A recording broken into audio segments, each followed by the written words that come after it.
प्रस्तुत छ प्रेम बिन्ती।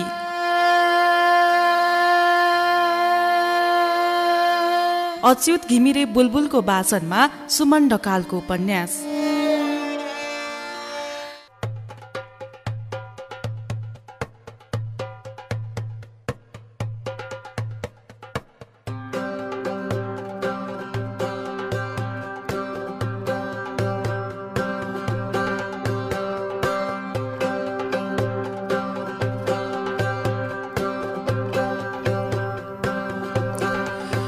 थाहा छैन यो प्रेम के हो र कसरी हङ्कुराउँछ मान्छेको मनभित्र। यो प्रेम नै पनि हो कि होइन, म आफै स्पष्ट हुन सकेको छैन। मलाई हरेक पल उसकै याद आइरहन थाल्यो। लाग्थ्यो हामी निकै नजिक भइसकेका छौँ। फेरि हामी दुई गफ गर्दा पनि यस्तो लाग्थ्यो कि हामी वर्षौँ पुराना साथी हौँ र हामी बीच कुनै कुरा लुकेको छैन। यस्तो लाग्थ्यो कि मेरो मुटुमा धड्किएको हरेक धड्कनसँग उसले गरेका कुराहरू धड्किन लागेका थिए। जति धेरै म उसँग डुब्दै गएको थिएँ त्यति नै मेरो मनले विचार गर्थ्यो कि आखिर यो सब झझलको सम्झना, याद, छटपटाहट किन हुन्छ। एउटा सामान्य चिन्जान अनि गफगाफबाट सुरु भएको मित्रता क्रमिक रूपमा अब चिन्जान मात्र नभएर प्रेममा बदलिँदै थियो। पटक पटक जब म यसरी विक्षिप्त जस्तै भएर उसलाई सम्झिन्थेँ, हरेक पटक एउटा प्रश्न मनमा खेलिरहन्थ्यो, उसले चाहिँ मलाई यसै गरी सम्झिन्छ हो कि सम्झिन्न कुनै। मेरो यादले उसलाई चाहिँ सताउँदो हो कि नसताउँदो हो, मेरो प्रेम बिन्तीले उसलाई छुँदो हो कि नछुँदो हो, यो कौतूहलले म भित्र डेरा जमाइरह्यो।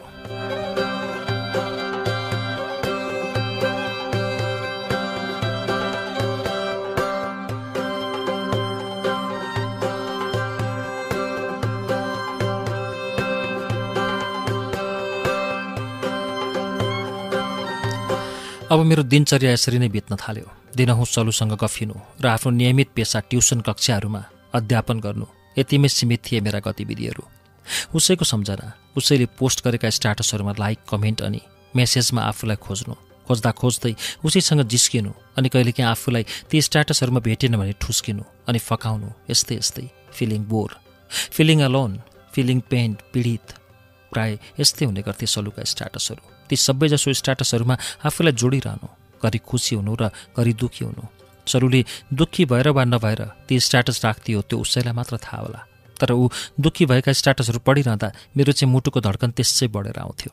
कुराकानीकै सिलसिलामा सरू भन्थे, म त प्राय बिरामी भइरहन्छु, बेला बेला हुने बिसन्चोकै कारण पढाइमा डिस्टर्ब भयो अनि मैले सोचेको जसरी पढाइ अगाडि बढाउनै सकिनँ। तर उसमा हुने शारीरिक समस्या के थियो भन्ने बारेमा उसले कहिल्यै बताइन। उसको बिमारीबारे अनभिज्ञ भए पनि म सधैँ उसका लागि शुभेच्छा प्रकट गरिरहेको हुन्थेँ। ऊप्रति कता कता मलाई दया पलाए जस्तो अनि माया लागे जस्तो अनुभूति हुन्थ्यो। आजभन्दा भोलिभन्दा म क्रमशः सलुलाई एकतर्फी रूपमा प्रेम गर्न थालिसकेछु। जति जति म उप्रति समर्पित हुँदै जाँदैछु उति उति मनमा खुल्दुली बढिरहेको छ कि सलुले मलाई कसरी लिएकी होली। यो प्रश्नले मलाई सताइरहन्थ्यो। यद्यपि म उसलाई मेरो मनले बोलेको कुरा मुख खोलेर बताउन सक्दैनथेँ।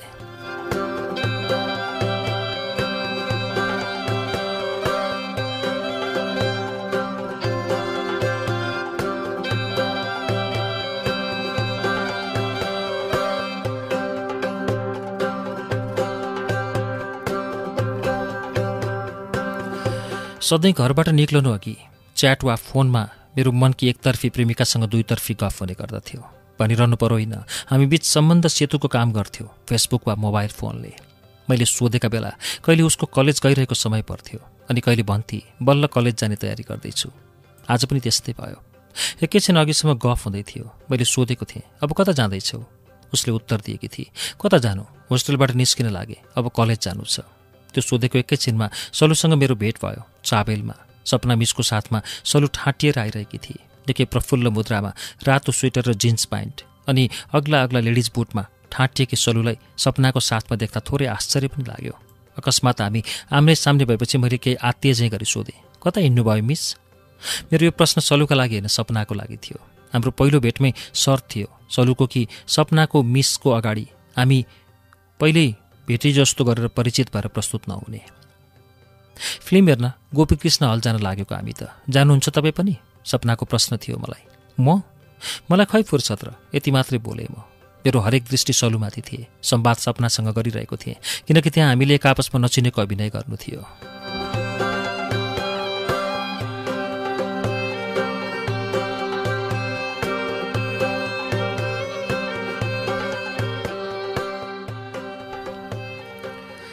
सलुलाई निहालिरहेका मेरा चोर आँखाहरू आफैसँग हडबडाइरहेका थिए। कतै मेरो ध्यान मोडिएको सपनालाई थाहा नहोस्। त्यसैले थपिहालेँ, ल राम्ररी हेर्नु है, यति भनेर म सरासर अगाडि बढेँ। तर मेरा आँखाहरू पनि त्यतै अड्केका थिए, जहाँ सलु अपरिचित झैँ उभिएकी थिए मेरा सामुन्ने। उसै पनि गोरो वर्ण, त्यसमाथि रङ्गीन प्रकाश, खदिलो र पुष्ट ज्यान, मझौला कत्की, न होची न अग्ली, मिलेको शरीर, आकर्षक तबरले उठेको छाती, शताम्बे चम्किला दाँतका लहर, चन्द्राकारमा चिटिक्क मिलाइएको आँखी बाउ, चञ्चल ठुला ठुला आँखा, उसैमाथि गाजल मिरिक्क सलक्क परेको नाक, पिपलपाते ओठमाथि किनार मिलाएर बनाइएको लम्पक्क लिपस्टिक।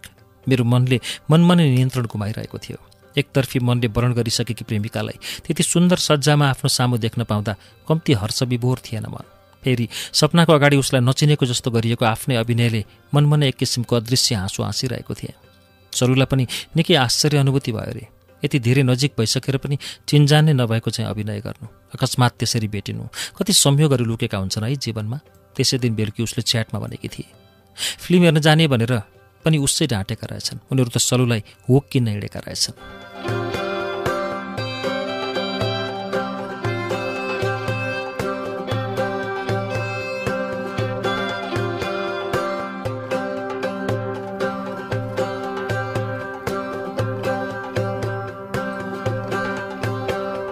सधैँको एकै किसिमको दैनिकीले मन ठुस्स परेको थियो। व्यस्तताका कारण साथीभाइसँगको भेटघाट बन्द प्राय भएको थियो। दिमागले केही राहत खोजिरहेका बेला मोबाइलमा मोटुको फोनले घन्टी बज्यो। उसको नाम आकाश हो। साह्रै मोटो भएकाले उसलाई हामीले मोटु नाम राखिदिएका थियौँ। मोटुको फोन उठाउँदै सोधेँ, के छ खबर? सबै राम्रै छ, म आज काठमाडौँ आउँदैछु। उसले जवाफ फर्कायो, ओहो साह्रै खुसीको खबर सुनायो त, कति बेला आइपुग्छौ? मैले सोधेँ, त्यस्तै 3-4 बज्छ होला। हुन्छ, उसो भए 4 बजे चाबेलमा स्तूपामा भेटौँला। म आशिषलाई पनि खबर गर्छु। बाल्यकालदेखि सँगै खेल्दै हुर्केका अरू कति साथीहरू अहिले कतै वैदेशिक रोजगारीका लागि विदेशमा छन्। आशिष पनि नेपालमा अब केही गर्न नसकिने भइयो। अब विदेशबाटै बिटो छापेर ल्याउँछु भन्दै थियो। मोटु झन् पढ्नमा अल्छी। विदेशको भूतले नछोएको होइन उसलाई, तर अनुरागीले विदेशमा पाएको हालत र हन्डरको अनुभवले चाहिँ नेपालमै कृषि तालिम लिएर कृषि क्रान्तिको अभियानमा लागेको छ। फेरि बाआमाको एक्लो छोरो मोटु, त्यो पनि बुढेसकालमा 4-5वटा छोरीपछि जन्मिएको। किन पठाउँथे र उसलाई बाबुआमाले 7 समुद्र पारी कसैले नदेख्ने ठाउँमा?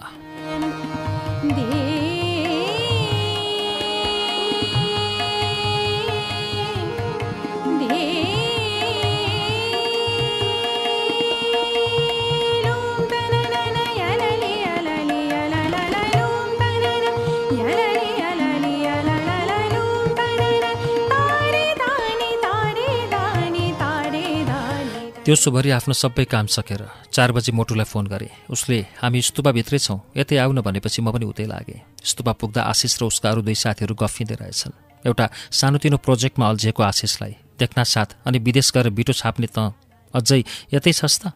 जिस्काउन मन लाग्यो। भनेको जस्तै सजिलो हुन्छ र विदेश जान? उसले भन्यो। अनि खुबै अस्तिन त मामा घरै जाने जस्तो अब गइहाल्छु भन्थिस् त?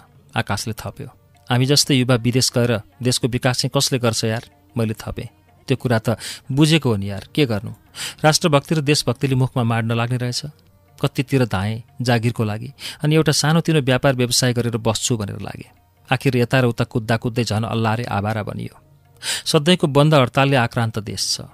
सधैँ अरूको भरमा बाँच्नुपर्ने यस्तो परनिर्भरताले आखिर कहिलेसम्म चल्छ? 2-4 साल यसो विदेश बसेर आउनु पाए अलिक केही टेक्ने समाउने ठाउँ त हुन्थ्यो कि? आशै आशमा बाँच्नुपर्ने रहेछ यार जिन्दगी। आशिषको यस्तो विरह अनि बिलौनाले आफ्नो देश अनि देश हाँक्नेहरूप्रति त्यसै धिक्कार लागेर आयो। हामी सबै युवाहरू एकाएक भावुक भयौँ। आशिषले फेरि थप्यो, उपयुक्त वातावरण अनि राम्रो कमाई, सबै कुराले साथ दिएको भए कसलाई रहर थियो र यार अर्काको मुलुकमा दुःख गर्न? आशिषले फेरि थप्यो, ल भइगयो, छाडिदिए यी सब कुरा, बरु नयाँ नौलो के कसो छ भन्? मैले भने सबै राम्रै छ। हामी बीच यति कुरा भएपछि आशिष उसका साथीहरू भएतिर फर्कियो। अनि मोटु के छ त गाउँघरको खबर? मैले सोधेँ। उता सबै राम्रै छ, उसले भन्यो। साँच्चै हाम्रो त्यो कृषि सडक बन्ने भने के भयो? के हुनु नि, राजनीतिक खिचातानी अनि गाउँका बुजुर्ग नेताहरूको भागभन्डा नपुगेर टेन्डर नै अड्किएको छ। के गर्ने र यार, राजनीतिले नछोएको र नबिथोरेको ठाउँ नै भएन। सग्लो आलुको बोराभित्र एउटा कुहिएको आलु पर्नु जस्तै भयो हाम्रो देशको राजनीति पनि, भित्रभित्रै सखाप पारेर छाड्ने। मोटुले भन्यो, तिम्रो सुनाउ न के छ? खासै नयाँ केही छैन। पढाइको पछि लाग्दा लाग्दै गरी खाने उमेर उसै जाने भयो। अवसरको खोजी गर्दा गर्दै दिन बितिरहेछ। भएका सर्टिफिकेटहरू सिरानी हाल्नु बाहेक केही सदुपयोग हुन सकेको छैन। अनि अस्ति च्याटमा नयाँ नयाँ दिनहरू चल्दैछन् भन्थ्यौ नि, के हो नि? मोटुले सोध्यो। सुन न, एउटा नयाँ तस्विरले मनमा डेरा जमाएको छ। को हो नि त्यो भाग्यमानी तिम्रो मनमा डेरा जमाउन सफल? मोटुले हाँस्दै सोध्यो। मोटुको भाग्यमानी शब्दले मेरो ध्यान एक्कासी एकोरिन थाल्यो। मन फेरि तरङ्गित भयो। एक प्रकारको खुल्दुली उब्जिएर आयो। छुट्टै संसारको कल्पनामा डुब्न थाले। मनै रम्न थाले। मान्छेको मन न हो, कहिले कहाँ पुग्छ कहिले कहाँ। एक्कासी थोरै डर पनि पैदा भएर आयो। मुटु काँप्न थाले चाहिँ भयो। फेरि उही भ्रम, अनि मात्र भ्रमले डेरा जमाइसकेको थियो। नसामा उही सपना, उही इच्छा, उही आकाङ्क्षा र चाहनाहरूले रजाइ गरिरहेका थिए। म सायद टोलाएको थिएँ। एक अनियमित अनौठो मुस्कान साथ वाट अ सरप्राइज भन्न पुगेछु। मोटुले किन, के भयो र भनेर सोद्धासम्म म असीमित सुनौलो भविष्य झल्काउने फुस्रो सपना बोकेको तन्द्राबाट जसङ्ग भइसकेको थिएँ। स्तूपाको गेटतर्फ इसारा गरे। त्यति बेलासम्म ती दुई केटीहरू स्तूपा परिसर प्रवेश गरिकन 2-4 पाइला अगाडि बढिसकेका थिए। यो पनि फेरि संयोग नै त भन्नु पर्ला।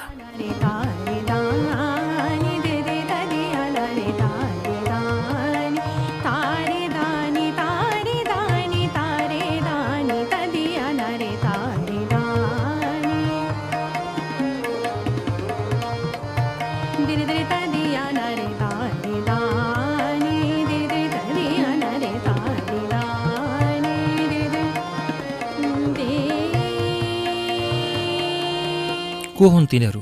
मोटुले अनौठो मानेर सोध्यो। फेरि अर्को प्रश्न। मैले उसलाई उत्तर दिनै पर्थ्यो। त्यसबेला म मेरा समय उसलाई दिएर फजुल बनाउनुको सट्टा उही पुरानो तन्द्रामा फर्कन चाहन्थेँ। त्यति बेला उसलाई अगाडि हेर्दै उसका लागि अर्थात् हाम्रा लागि एउटा छुट्टै दुनियाँको निर्माण गर्नु थियो। एउटा यस्तो दुनियाँ जहाँ यो सांसारिकता नहोस् र धेरै पृथक होस्। एउटा स्वर्ग जहाँ उनी र म बाहेक केवल हाम्रो साथ र सामिप्य होस्। यो कोलाहल दैनिकीबाट मुक्त भई प्रत्येक हावाका झोक्काहरूको साथमा उसका प्रेमीले स्पर्शमा रम्न पाइयोस्। प्रत्येक श्वास उसकै नामको फेर्न पाइयोस्। अनि यस्तै यस्तै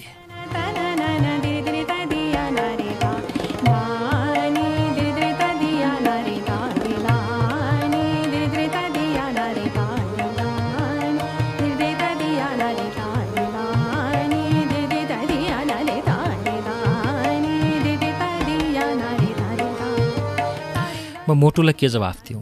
त्यो परी जसलाई म विगत केही दिनदेखि आफ्नो मुटुमा बोकेर हिँडिरहेको छु भनौँ, सबै सत्यता खोलिदिउँ? तर भनेर के फाइदा? मलाई थाहा थियो यो मेरो कल्पना, मेरो सपना सबै भ्रम मात्र हुन्, एउटा घातक भ्रम। र जवाफमा उही पशुपति कलेजका आशिषका साथीहरू हुन्। यति भन्न पुगे। ओइ के भयो? को हुन् तिनीहरू? अब आशिष कराउन थाल्यो। तेरै कलेजका साथीहरू त हुन् नि। मैले थपेँ। के रे?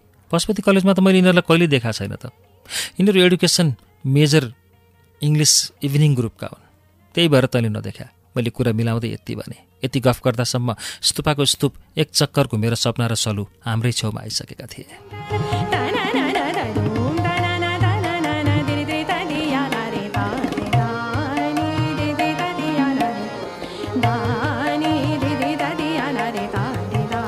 सपन सर, आज क्लास छैन?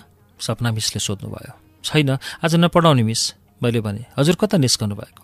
हामी ब्रेक टाइममा यसो चटपटे खान निस्केको, सपना मिसको उत्तर थियो। सुगठित शरीरमा रातो स्वेटर, निलो मफलर, आँखामा उस्तै गाजल, आज सपक्क बाटिएको कपाल, सरुलाई तलदेखि माथिसम्म एक एक निहाल्दै म सपना मिससँगका संवादहरूमा सहभागी भइरहेछु। मनमा अचम्मको भाव छाएको छ। अघिपछि कहिले भेटघाट हुने थिएन। आखिर यो जीवनको गति अनि संयोगहरूको खै कस्तो पो नाता सम्बन्ध हुँदो हो। हरेक घुम्तीमा केही न केही संयोग जुर्ने। काफी संयोगले जीवनको गतिलाई हर्ष र उल्लासले ऊर्जा प्रदान गरेको छ। फेरि त्यही संयोगले कहिलेकाहीँ भरिपूर्ण गतिलाई उसै शिथिल पारिदिन्छ।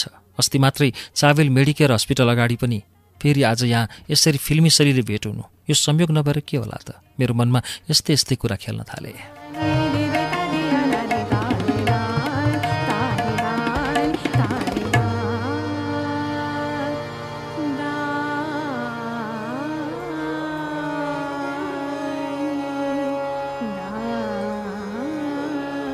सपना मिस र मेरो एकैछिनको संवादपछि उनीहरू चटपटी बनाइरहेको ठाउँतिर गए।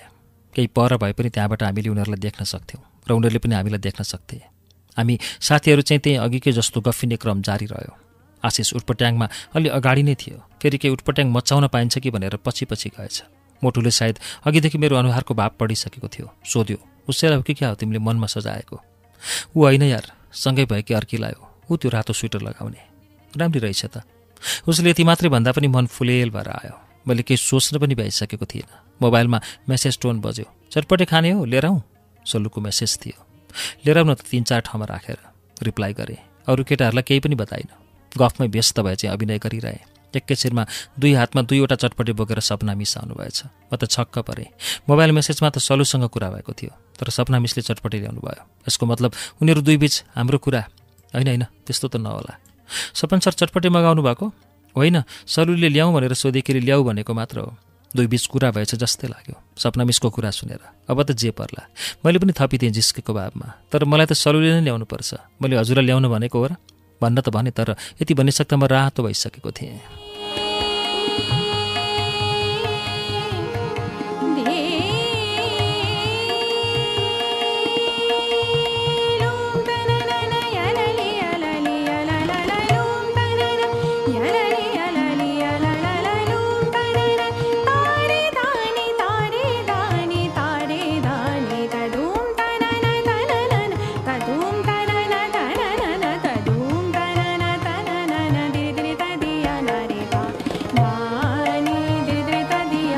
त्यसको केही छिनपछि सल्लु पनि चटपटे बोकेर आई र हामी 5 जना केटा अनि उनीहरू 2 केटी गोलो घेरामा उभिएर चटपटे खान थाल्यौँ।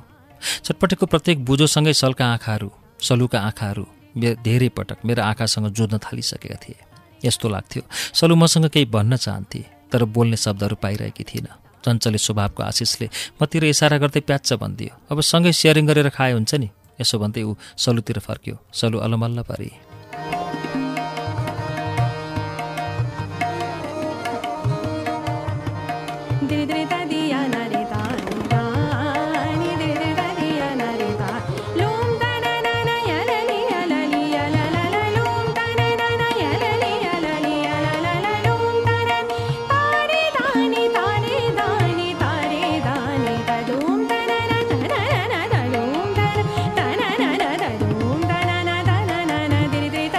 मलाई भने एक मन रमाइलो लाग्यो।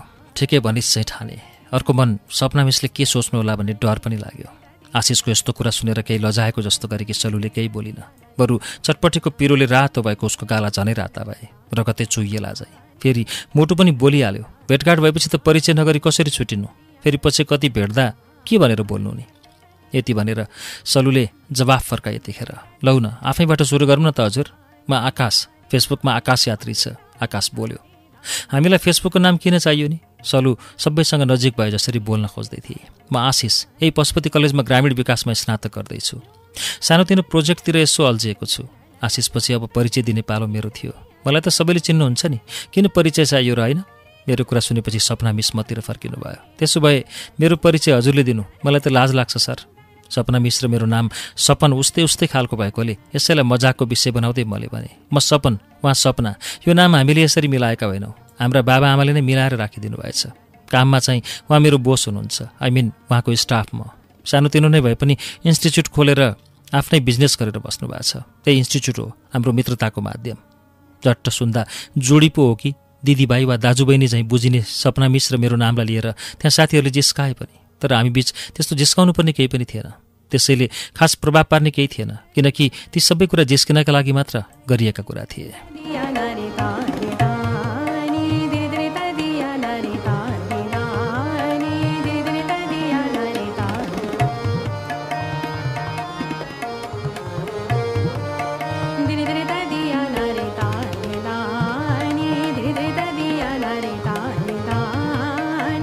अब पालो सल्लुको। म सल्लु बोली। आशिष चिच्याइहाल्यो। फुल नेम प्लिज? सलुनी पहाडी, पशुपति कलेजमा स्नातक गर्दैछु।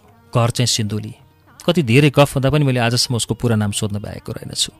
सलुनी पहाडी, मेरो मनकी रानी, मैले मनमा नै दोहोऱ्याएँ।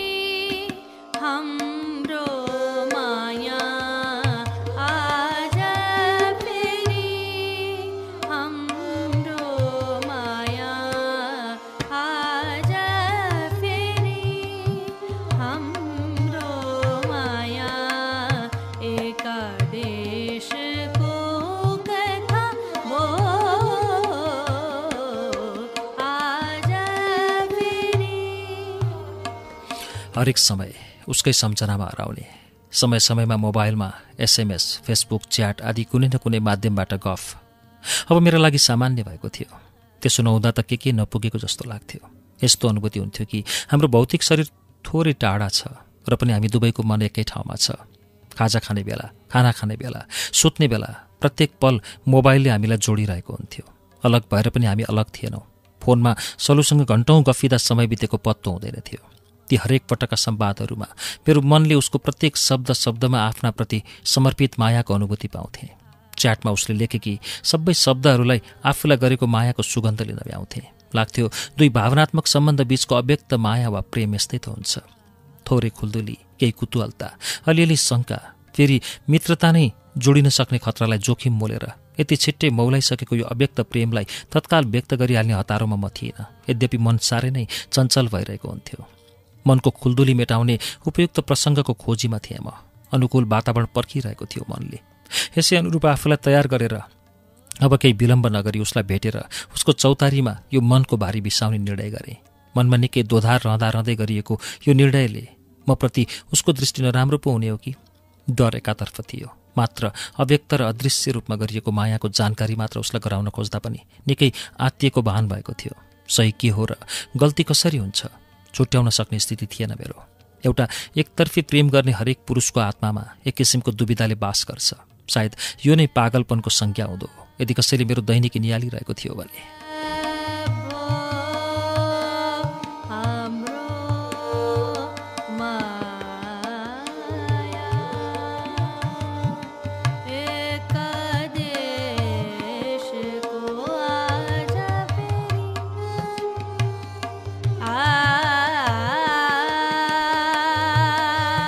बिहानभरि काठमाडौँको मौसम ठुस्स परे पनि दिउँसो पौषको घमाइलो मौसमले काठमाडौँ उज्यालो देखिएको थियो। त्यही सुन्दर र शान्त वातावरणमा हामी उही पुरानै ठाउँ राम मन्दिरमा भेट भयौँ। यो भेटका लागि प्रस्ताव मेरै तर्फबाट थियो। सहजै स्वीकारेकी थिए सरुले आजको भेटको प्रस्ताव पनि। आफ्नो मनभित्र उब्जेका कति कौतूहलतालाई शान्त पार्नु थियो आज। उसँग स्पष्ट शब्दमा कुराहरू गरेर दुईतर्फी जस्तो देखिने तर मुख नफुरी अगाडि बढेको सम्बन्ध भएकाले एकतर्फी बनेको प्रेमको दुविधाबाट मुक्त भएर स्वच्छन्द सास फेर्न चाहन्थे म। आफ्नो उत्कट रहरले भेट्न आएकोले होला आज सरुलाई भन्दा मलाई धेरै हतार थियो। त्यसैले म ऊभन्दा निकै अघिदेखि आएर ऊ आउने बाटो रुँगेर बसेको थिएँ। केही बेरको पर्खाइपछि मेरो प्रतीक्षाको घडीलाई चिर्दै भर्खरै नुहाएको चिसो कपाल फरफराउँदै सिम्पल गन्जी अनि पाइन्टमा भएको उसको उपस्थितिले साँच्चै नै केही नयाँ चिज पाएको जस्तै भएको थियो। पौषको दिनमा पनि साधारण फिसफिसे गन्जी त्यसमाथि भर्खरै नुहाएको चिसो कपालबाट चुहिएका पानीका थोपाले सरुको सौन्दर्यमा अझ चमक थपेको थियो।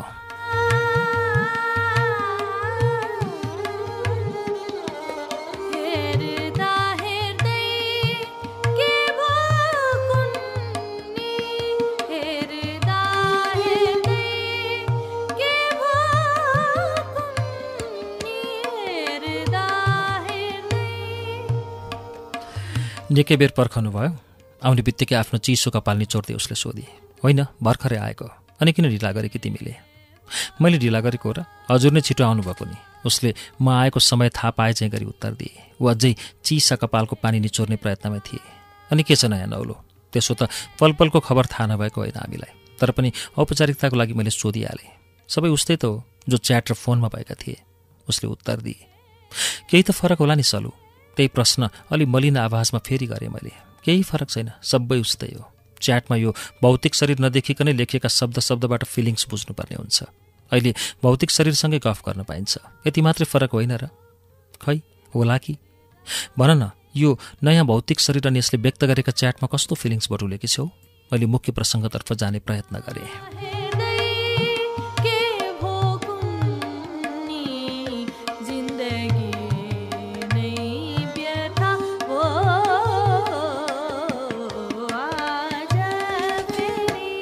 राम्रै छ, रमाइलो नै छ, तर यति छोटो समयमा यति धेरै नजिक भइन्छ जस्तो लागेको थिएन मलाई पनि। मैले पनि उसँग सहमत हुँदै त्यही कुरामा सही थपेँ। जाडोयामको पारिलो काममा बदाम खाँदै हामी जस्तै गफिने जोडीहरूको कमी थिएन राम मन्दिरमा। बदामवाला हाम्रो छेउमा आएर बदाम भनेर कराउन थाल्यो। हामीले पनि बदाम खाने निर्णय गऱ्यौँ। बदामवालासँग कागजको सोली आकारको एक भाग बदाम किनिदिएपछि बदामवालाले पनि मुसुक्क हाँसेर सौहार्दता प्रकट गर्यो। उसले तिमीहरूको जोडी युग युगसम्म सुखी रहोस् भनेर मनले आशीर्वाद दियो होला जस्तो मेरो मनले भन्यो। एकतर्फी प्रेममा मन यसरी नै चल्ने रहेछ। हामीले बदाम छोडाउन सुरु नै गर्यौँ। बदामको बोक्रा छोडाउने क्रममा हरेक पटक म उसको अनुहारतर्फ एकहोरो हेरिरहन्थेँ। ऊ बदाम छोडाएर आफू पनि खान्थे र मलाई पनि दिइरहेकी थिए।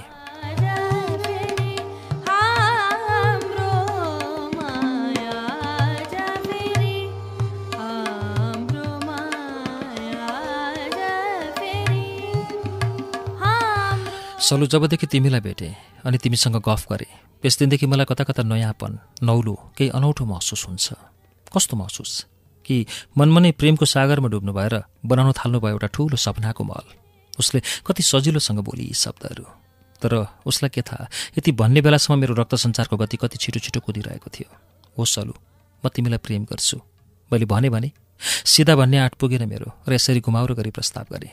मैले हाँसेर हजुरको धज्जी उडाएँ भने मेरो गम्भीरतालाई बुझिन कि बुझी यति हल्कासँग लिएकी हो। म अन्यलमा भरेँ।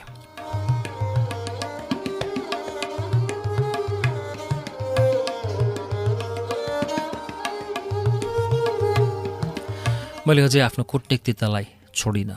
सोधेँ, किन? मैले तिमीलाई प्रेम गर्नुहुन्न र? किन नहुनु? सबैलाई प्रेम गर्नुहुन्छ। प्रेम पनि कसले कसलाई गर्ने, किन गर्ने भन्ने हुन्छ र? उसले उल्टै मलाई सोधी। किन त हाँसेर उडाइदिन्छु भनेको? यति धेरै कुराकानी भइसक्दा पनि मलाई चिन्न सक्नु भएन? म जस्तो लापरवाह हाउडी केटीलाई कसैले प्रेम गर्छ त अनि? खै, मलाई त त्यस्तो केही लाग्दैन। फेरि आफूले आफैलाई कुन अर्थमा लापरवाही र हाउडी केटी भन्छौ तिमी? बदामको बोक्रा छोडाउँदै एकहोरो भएकी सलु एकछिनसम्म केही पनि बोलिन। केही बेरको मौनतापछि बोली, भेट्नु, बोल्नु, गफ गर्नु अनि दैनिकी सेयरिङ गर्दैमा कसैलाई माया गरिन्छ वा त्यसैभित्र हराउन खोजिन्छ वा हजुर खोज्नुहुन्छ भने मेरो भन्नु केही छैन। मलाई यही मनपर्छ, म यही गर्छु। तर कसैसँग प्रेम गरेर वा माया गरेर, मायामा रहेर दिनचर्या बिताउन सकिन्छ जस्तो मलाई लाग्दैन।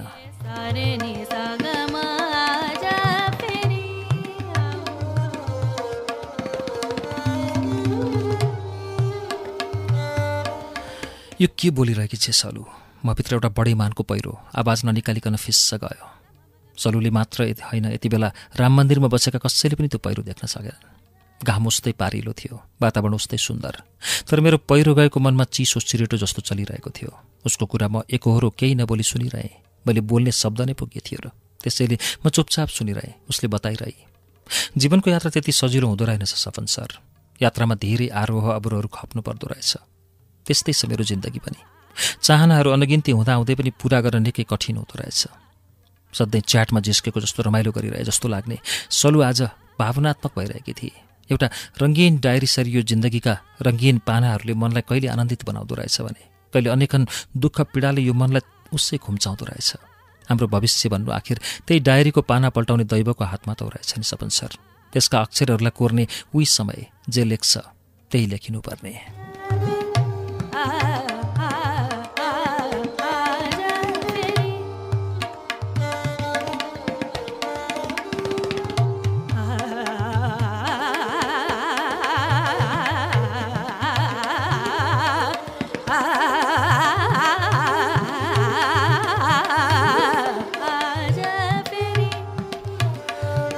सलुप्रति मभित्र उब्जिएका अनेकन कुतूहलतालाई मेट्न भनेर म उसलाई भेट्न गएको थिएँ। हामी भेटेका थियौँ, तर सोचे जस्तो भएन। मैले मनैमन जसरी आफूलाई प्रस्तुत गरौँला भन्ने योजना बनाएको थिएँ। अवस्था मेरो अनुकूल थिएन, म त्यसरी खोल्नै सकिनँ। बरु उसका कुराले सनै मभित्र सलुप्रति थप कुतूहलता र खुल्दुलीले छोप्यो। मन त्यसै गरुङ्गो भयो। उसको प्रत्येक शब्द अनि उसले ती शब्द बोल्दै गरेको अवस्थाले ममा निकै करुणा जगायो अनि कता कता उप्रति प्रेम नै जागृत भएर आयो। तर हिजोसम्मको प्रेमको स्वरूप अर्कै थियो, आज उठेको प्रेमको उभार बेग्लै।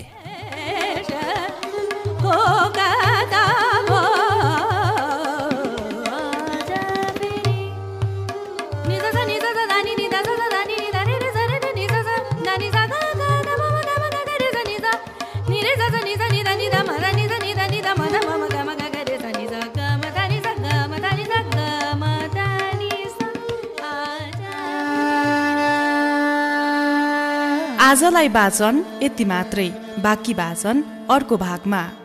प्रेम बिन्ती।